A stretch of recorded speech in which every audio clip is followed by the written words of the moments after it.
알고 계십니까? 지금 국회에 우리가 누려왔던 종교의 자유를 억압, 제한, 박탈하는 법안이 발의되었습니다. 그동안 우리나라에서 자유롭게 예배드리고 복음을 전할 수 있었던 이유는 바로 헌법이 종교의 자유를 보장해주고 있기 때문입니다. 그러나 국회에서 법률을 만들어서 국민의 자유와 권리를 제한할 수가 있는데 차별금지법, 평등법이 바로 그러한 법률입니다. 차별금지법의 핵심은 한마디로 처벌, 즉 민형사상의 법적 책임을 지게 하는 것입니다. 형사처벌, 시정명령, 이행강제금, 2배에서 5배의 징벌적 손해배상 등 강력한 공권력으로 동성애 반대자를 처벌하는 법입니다. 우리나라는 동성애를 처벌하지 않으며 동성애에 대한 차별이 존재하지 않습니다. 게다가 이미 동성애 차별금지가 포함된 국가인권위원회법이 있음에도 불구하고 차별금지법을 제정하려는 이유는 강력한 처벌 조항을 추가하기 위함입니다. 모욕감, 수치심, 두려움 등 주관적인 감정을 근거로 해서 괴롭힘이라는 이름으로 법적 책임을 지게 하는 포괄적 차별금지법이 제정되면 윤리와 양심을 따르는 일반 국민들은 역차별을 받게 됩니다. 예를 들어 동성애의 보건적 유해성에 대한 사실을 말하거나 동성결혼에 동의하지 않으면 직장에서 징계를 받거나 차별 소송을 당하게 됩니다. 이와 같이 차별금지법은 헌법에서 보장된 국민들의 신앙과 양심, 학문과 표현의 자유를 침해하고 선량한 국민들을 범법자로 만들어버립니다. 동성애는 타고나는 것이라 어쩔 수 없지 않냐는 세간의 통념과는 달리 동성애는 선천적인 것이 아닙니다. 하버드, 캠브리지 대학 등 국제연구진은 동성애 경험이 있는 47만 7,500여 명의 유전자를 조사한 결과 동성애 유발 유전자는 없다고 사이언스지에 발표했습니다. 동성애는 성적 취향일 뿐입니다.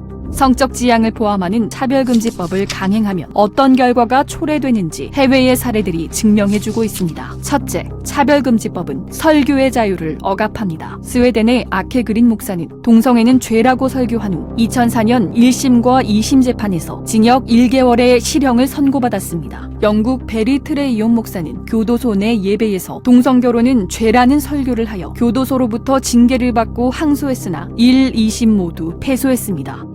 둘째, 차별금지법은 전도의 자유를 박탈합니다. 영국에서 69세의 해리 하몬드 씨는 예수 그리스도는 평화를 주십니다. 비윤리적인 행위, 동성애를 멈추세요라고 적힌 대자보를 들고 거리에서 서 있었다는 이유로 기소되어 유죄 판결을 받았습니다. 캐나다의 윌리엄 마콕은 동성애를 금지하는 성경 말씀이 적힌 전도지를 배포했다가 소송을 당했습니다. 캐나다 대법원은 그에게 증오범죄라는 판결을 내리고 동성애자에게 7,500달러의 손해배상을 하는 동시에 수십만 달러에 달하는 인권위원회의 소송 비용을 지불하라고 명령했습니다. 셋째, 차별금지법은 신앙에 어긋나는 행위를 강요합니다. 영국 고용재판소는 교회가 동성애자를 청소년 사역자로 채용하지 않은 것이 차별금지법 위반이라며 동성애자에게 4만 7천 파운드, 약 8,500만 원을 배상하라고 명령했습니다. 동성결혼 축하 케이크를 만들어주지 않은 기독교인 제빵사는 벌금형을 받았고 동성 커플에게 입양 서비스를 제공하지 않은 영국 천주교 입양기관은 모두 폐쇄 조치를 당했으며 신앙에 따라 레즈비언 커플에게 인공수정을 해주지 않은 미국의 한 의사는 차별금지법 위반으로 법적인 책임을 지게 되었습니다.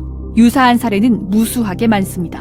일각에서는 성적 지향을 뺀 차별금지법에는 찬성해야 한다는 잘못된 주장이 제기되고 있는데 이에 현혹되어서는 절대 안 됩니다. 왜냐하면 법안에 등이나 그 밖의 사유에 성적 지향이 포함된다고 해석하고 심지어는 성별에 성적 지향이 포함된다고 해석할 수 있기 때문입니다. 또한 처음 만들 때는 없더라도 개정을 통해서 손쉽게 성적 지향이 포함될 수 있습니다.